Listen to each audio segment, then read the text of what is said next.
Noć je počela potpuno obično, bez ikakvog nagoveštaja da će se pretvoriti u jednu od najmisterioznijih priča na ovim prostorima. Mladić iz Splita, Matej Periš, dolazi u Beograd sa prijateljima da proslavi doček nove godine.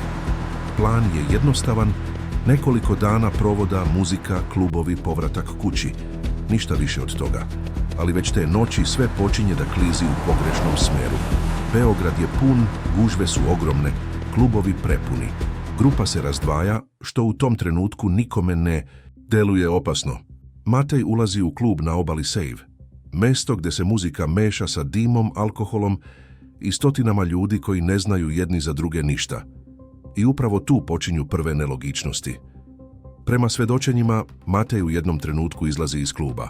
Sam, bez jakne, bez vidljivog razloga. Kamera ga snima kako trči. Ne hoda, ne tetura se, trči. Kao da od nečega beži ili ka nečemu ide. I tu se postavlja prvo pitanje koje niko do danas nije uspeo da razjasni. Od čega i zašto? Snimci sa nadzornih kamera prikazuju ga kako se kreće kroz mračne ulice, preskače prepreke, gubi se iz kadra pa se ponovo pojavljuje. Ljudi koji su kasnije gledali te snimke kažu da ponašanje ne liči na klasično pijano stanje. Previše je fokusiran, previše brz, previše odlučan. U jednom trenutku Matej dolazi do obale reke. Tu priča postaje još teža. Zvanična verzija kasnije će reći da je ušao u reku, da je stradao utapanjem, ali ono što bode oči jeste, nema svedoka tog trenutka. Nema snimka ulaska u vodu. Nema jasnog odgovora zašto bi neko u takvom stanju ušao u ledenu reku usred noći. Dan prolazi. Pa još jedan. Mateju nema traga. Njegov otac dolazi u Beograd i započinje agoniju koja će trajati danima. Grad se diže na noge. Policija, ronioci, građani, volonteri. Svi traže odgovor. Svi traže Mateja. A što se potraga više širi, to pitanja postaju teža. Zašto niko iz kluba nije reagovao ranije? Zašto svedoci daju različite izjave? Zašto se neki detalji menjaju iz dana u dan? Otac iznova i iznova ponavlja jedno isto, da želi istinu. Ne senzaciju, ne nagađanja, samo istinu. Kako dani prolaze, javnost se deli. Jedni veruju zvaničnoj verziji, drugi osjećaju da nešto ne štima. Treći primećuju sitnice koje se uporno guraju pod tepih.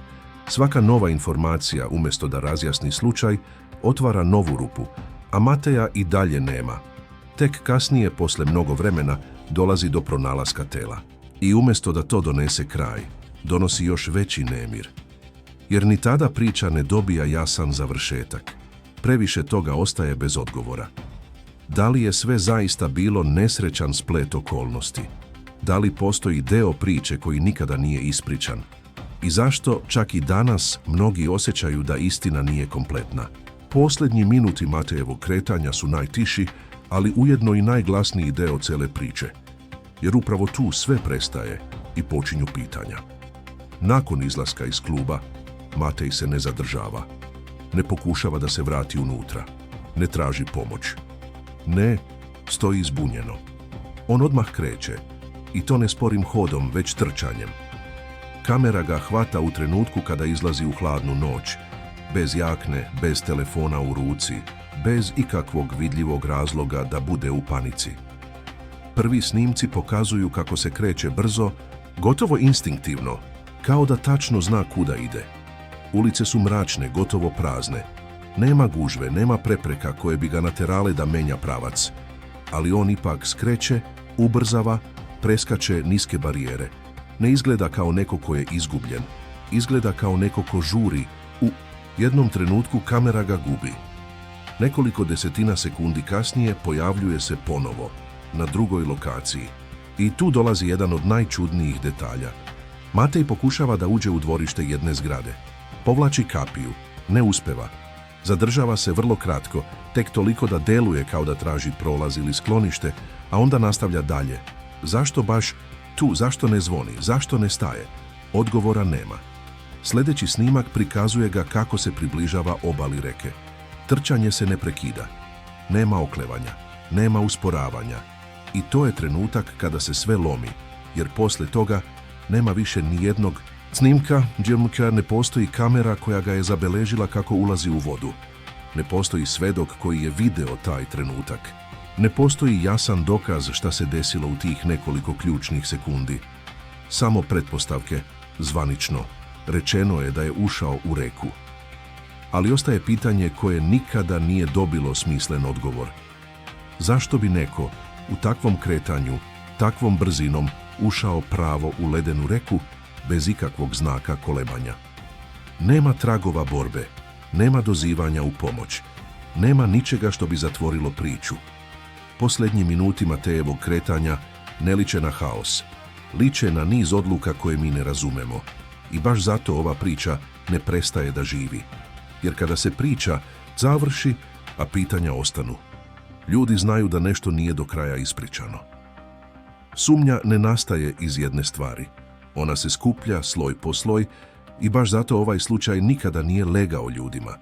Ne zato što neko mora da ima teoriju, već zato što previše detalja ne zatvara krug.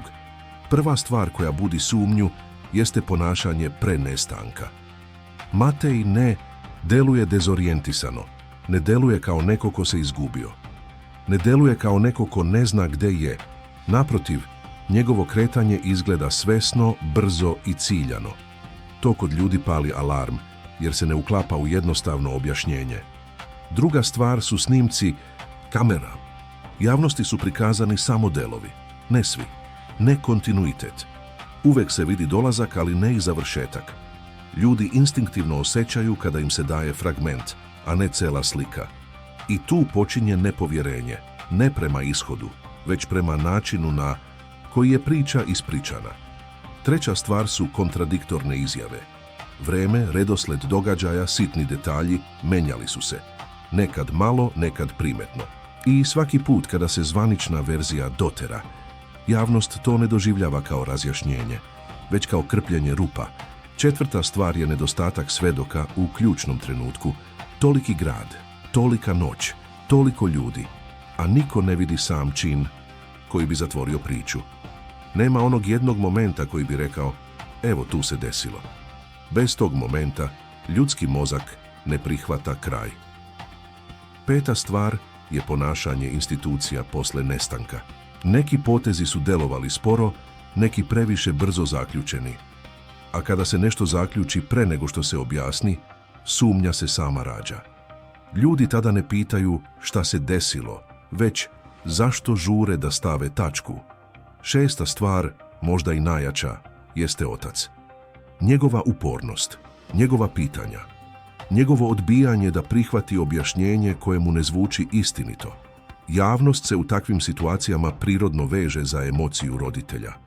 Kada roditelj kaže da ne razume, ni drugi ne razumeju. I na kraju, ono najvažnije previše je što ako pitanja, a premalo čistih odgovora. Šta ako je sreo nekoga? Šta ako je pokušavao da pobegne? Šta ako nije bio sam u posljednjim minutima? Kada se ta pitanja ne preseku dokazom, ona nastavljaju da žive. Zato ovaj slučaj izaziva sumnju. Ne zato što svi veruju u neku alternativnu verziju, već zato što zvanična verzija nije uspjela da utiša razum. Na kraju, ova priča nema klasičan završetak. Nema onu jednu rečenicu posle koje se sve smiri i ima smisla. Ima samo tišinu, prazninu i osjećaj da nešto nije do kraja objašnjeno. Slučaj Matej Periš ostaje upisan kao podsjetnik da istina nije uvek glasna, jasna i uredno spakovana. Ponekad je rasuta po fragmentima, snimcima, izjavama i pitanjima na koja niko nikada nije dao jasan odgovor.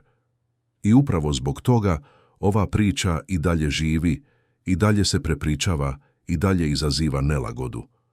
Možda se sve zaista desilo onako kako je zvanično objašnjeno, a možda postoji deo slagalice koji nikada nije izašao na videlo.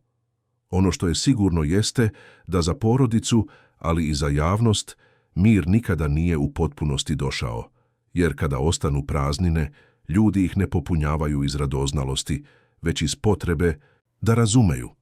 Ako imate svoje mišljenje, ako ste i vi tokom ove priče primetili detalj koji vam ne da mira, ili ako mislite da postoji pitanje koje se prečutalo, pišite u komentarima.